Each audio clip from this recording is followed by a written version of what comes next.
खोलते हैं।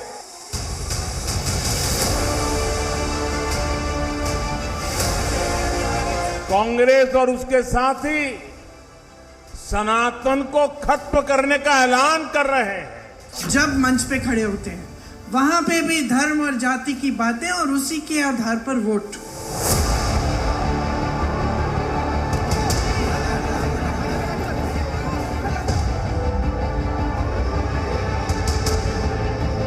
राजस्थान में हमारी कर रहे थे, वो सब ट्रेंड्स को पीछे छोड़ दिया और एब्सोल्यूट मेजॉरिटी के साथ बीजेपी जीती है। छत्तीसगढ़ में आप सबने हमें राइट ऑफ कर दिया था, लेकिन जिस प्रकार की शानदार विजय भाजपा की हुई है और जो प्रधानमंत्री नरेंद्र मोदी जी के अलग अलग सभाओं में स्पष्ट देखने को मिलता था। तेलंगाना में भी आप देखिए जिस प्रकार से बढ़त भाजपा की हुई है। पिछली बार तो हम एक सीट पे थे, एक सीट से डबल डिजिट पे जाना ये स्पष्ट करता है कि देश भर में प्रधानमंत्री नरेंद्र मोदी जी के प्रति लोगों का विश्वास दिनों दिन बढ़ते जा रहा है।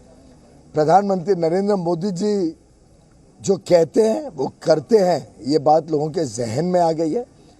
और मोदी है तो मुमकिन है, ये आज देश का हर युवा, देश की हर महिला, देश का हर गरीब इस बात से सहमत हो चुका है। जी सर, हमेशा की तरह कांग्रेस फिर से ईवीएम को लेकर रो रही है। उस पर बड़ा दुर्भाग्य है, कांग्रेस पार्टी इतना विषयहीन हो गई है और जिसको बैड लूजर्स कहते हैं उसका परिचय फिर एक बार दे रही है। पूरी दुनिया में आज भारत के ऊपर, भारत के तो चलिए, यहाँ पर पीयूष गोयल कह रहे थे कि किस तरह से उम्मीदों से अलग यहाँ पर रुझान देखने को मिल रहे हैं और शायद लगातार हम भी ये बात कर रहे हैं कि बीजेपी को छत्तीसगढ़ को लेकर शायद ये उम्मीद नहीं थी कि इतनी बड़ी जीत यहाँ पर बीजेपी हासिल कर सकती है। हमारे साथ मेहमानों का पूरा एक पैनल जुड़ा हुआ है। मनजीत सिंह हमारे साथ जुड़ चुके हैं, जेडीयू के नेता हैं। मनजीत सिंह जी, क्या वक्त आ गया है कि इंडिया गठबंधन में नीतीश कुमार को एक बड़ी जिम्मेदारी दी जाए, क्योंकि कांग्रेस को पूरी तरह से नकार दिया है 3 प्रदेश की जनता ने?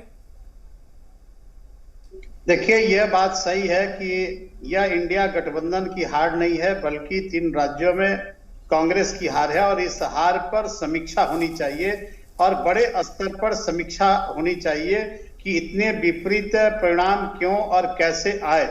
जिस तरह से छत्तीसगढ़, मध्य प्रदेश, राजस्थान के परिणाम आए हैं वह आश्चर्यजनक है और उस पर हम लोगों को आश्चर्य हो रही है। लेकिन इस पूरे गिनती के बाद, परिणाम घोषित होने के बाद निश्चित रूप से इंडिया टीम की एक समीक्षा बैठक होनी चाहिए कि ऐसे परिणाम कैसे आए। और मैं तो शुरू से इस बात को कह रहा हूं, या हमारी पार्टी कहती है कि हम सब लोग को एक होना चाहिए और अकेला चलो राजनीति देश में चलने वाली नहीं है। इस परिणाम से इंडिया की टीम को और विशेषकर लेकिन टीम का कप्तान कौन होगा? सवाल तो यह भी है, बीजेपी भी ये बात कहती रही है कि टीम का कप्तान कौन होगा। 11 सदस्य होते हैं एक टीम में, तो कप्तान एक होता है, लेकिन यहां पर हर कोई कप्तान है। तो आपसे मैं सीधा सीधा ये जानना चाहता हूं कि जिस तरह से बीजेपी कहती है मोदी की गारंटी, मोदी मैजिक या फिर मोदी का जादू चल गया, इस तरह की बात जो बीजेपी की तरफ से कही जाती है, तो क्या यहां पर, चलिए एक राजस्थान की विधायक क्या कुछ बोल रही है, सुनते हैं। अपने लाडले भैया को बधाई देने के लिए सारी लाडली बहन। चलिए लौटेंगे, लगातार बयानों का दौर जारी है और वो बयान भी सुनवाते रहेंगे। मनजीत सिंह जी, तो क्या मोदी मैजिक या फिर मोदी का जादू कह लें, मोदी की गारंटी कह लें, इन सबको तोड़ने में का दम जो है नीतीश कुमार में है? और सीधे बताइए कि क्या नीतीश कुमार को कप्तानी दे देनी चाहिए इंडिया टीम की?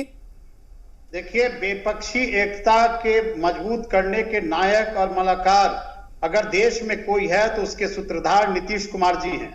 और नीतीश कुमार जी शुरू से यह कहते रहे हैं कि कांग्रेस पार्टी अब इन 3 राज्यों में लगी हुई है, जबकि पूरे विपक्ष एकता की बैठक होनी चाहिए और सीटों का फॉर्मूला भी तय होना चाहिए।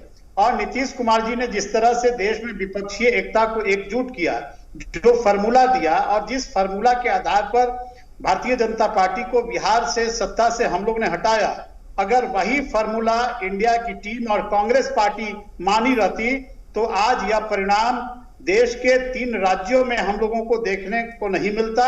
इसलिए कांग्रेस पार्टी को पूरा इंडिया गठबंधन का बैठक बुलाकर पूरी समीक्षा करनी चाहिए और इसका नेतृत्व नीतीश कुमार जी को देना चाहिए, क्योंकि विपक्ष एकता के सूत्रधार नीतीश कुमार जी हैं और नीतीश कुमार जी के एजेंडे पर अगर इंडिया टीम चलेगी तो जिस तरह से बिहार में हम लोगों ने बीजेपी को रोका है, उस तरह से 2024 में हम लोग देश में बीजेपी को रोक पाने में सफल होंगे।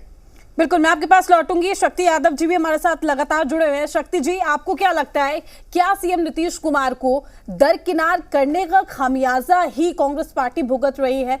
क्योंकि देखिए, आपने एक संगठन तो खड़ा कर दिया, लेकिन वहां पर जो जिम्मेदारी सीएम नीतीश कुमार को मिलनी चाहिए थी वो नहीं मिल पा रही थी और खुलकर कहीं ना कहीं बयानबाजी हो रही थी इसको लेकर। नीतीश कुमार खुद यहां पर कई बार तंज कसते हुए नजर आए थे कांग्रेस पार्टी पर। तो ऐसे में आपको क्या लगता है कि सिर्फ संगठन को बना देना लेकिन उसमें इंप्लीमेंट ना करना ही यहां पर कांग्रेस को भारी पड़ गया, या फिर ये कहें कि कहीं ना कहीं ओवर कॉन्फिडेंस कांग्रेस हो गई थी 3 राज्यों में कि यहां पर हमारी जीत तय है और उसका खामियाजा भुगतना पड़ रहा है? नहीं, एक बात तो बिल्कुल सत्य है कि कांग्रेस पार्टी की हार है। तो इंडिया गठबंधन के कोई घटक दल के नेता चुनाव प्रचार में नहीं गए और ना ही आपने घटक दल के नेताओं को चुनाव प्रचार के लिए बुलाया और ना ही आपने एकता का परिचय दिया उन राज्यों में जहां चुनाव हो रहे थे। बाबत भी जो भी परिणाम आ रहे हैं या फिर पूर्ण परिणाम में जो परिणत होगा वो सब लोग हम लोग चीज़ों को देखेंगे, एक मूल्यांकन का विषय होगा।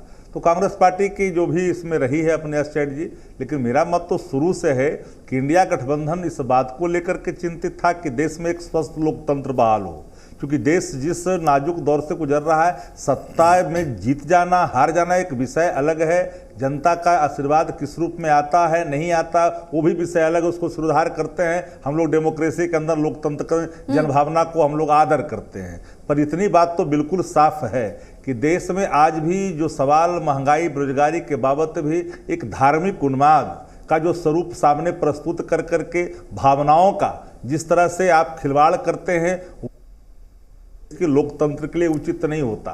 लेकिन राज्यों में चुनाव इंडिया गठबंधन की हार भी नहीं है, क्योंकि इंडिया गठबंधन सब लोग का मानना था कि एक बार इन राज्यों में जहां चुनाव हो रहे हैं और जो पॉलिटिकल पार्टियां पहले से वहां पर अपनी उपस्थिति दर्ज करती रही है उन लोगों से पूछ कर करके एक शक्ति यादव जी, एक कैंपेन कमेटी होती। शक्ति यादव जी, एक चीज मैं भी आपसे जानना चाहूंगा कि जिस गठबंधन के नेतृत्व करने के लिए यहां पर नीतीश कुमार को आगे किया गया था और बाद में नीतीश कुमार खुद ही पीछे छूटते नजर आए, तो क्या अब यह माना जाए कि एक बार फिर से नेतृत्व जो है नीतीश कुमार को दे देना चाहिए, राहुल गांधी को देना चाहिए या नीतीश कुमार को? किसके साथ आरजेडी होगी, क्योंकि इंडिया गठबंधन की एक अहम पार्टी आरजेडी। नेतृत्व अलीम अतहर जी, एक बात आपको मैं स्पष्ट कर दूं, आप बिहार के राजनीति को बाखूबी समझते हैं। देश के स्वदेश का